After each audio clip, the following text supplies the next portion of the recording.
Hello, friends. This is Dave Hurwitz, executive editor at ClassicsToday.com, here with the greatest recordings ever. I noticed looking through my Prokofiev playlist, which has about 90 videos in it by now, folks. If you're interested in Prokofiev, go have a look at the Prokofiev playlist.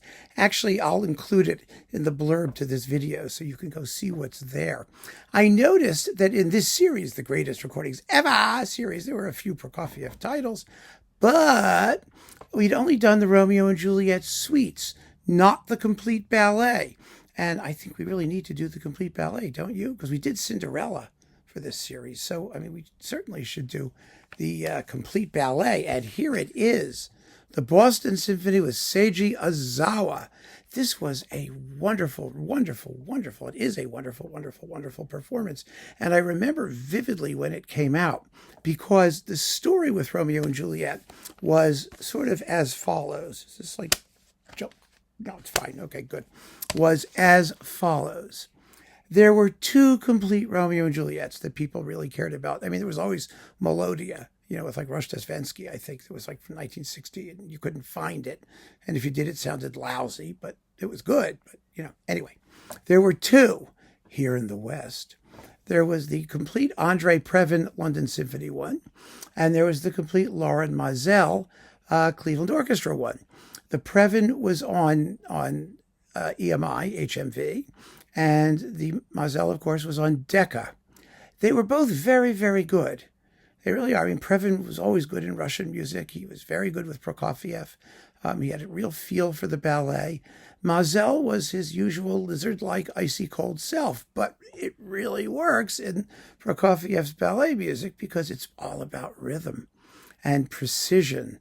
And that performance was really stunning in terms of its discipline and very, very well recorded. So those were the two, and they're quite different from each other. The Previn's warm and not quite as precise. The Mazel really solidly precise, but not quite as warm. And never the twain shall meet, as it were. You had to have both. I mean, you had to have both. I tended to prefer the Mazel, actually, because I liked the precision of it. I liked the way he really hits those mechanical rhythms that Prokofiev enjoys so much. But I could live with both very easily. So that was the situation. And then this showed up. And to me, and I think to most of my friends who were listening to it at the time, I remember I was in college when this came out, right? Because it came out in it says 87. Couldn't have been then, was it? That was way after I was in college. I don't know. This thing was printed in 1987. Whether the actual recording came out then, I have to be absolutely sure. Because I remember talking to some friends of mine about this. Let's see. Digital recording, 1986. Okay, that's a little bit better. That's a little bit better. It was issued in 1987. Okay, fine. Doesn't matter. Bottom line is I was talking to friends of mine about it, and I was way out of college, I guess. But it came out, and everyone thought that it had the most beautiful marriage of the warmth of Andre Previn with the precision of Mazel. And Ozawa brought to the music itself a wholly personal brand of sort of finesse and elegance. I mean, see, the problem with Romeo and Juliet is that it's an extremely repetitive ballet. The tunes are fabulous. The music is gorgeous. I mean, but if you listen to the whole thing, not on stage, I mean, the whole third act can kind of sound redundant. And the business with Romeo and Juliet, at each other's, at their tombs and dying and the balcony and the music and all that stuff is, it's kind of too much. Let me just put it to you that way. In some performances, the Mazel, could have sometimes sounded a little relentless by the time you got to the end.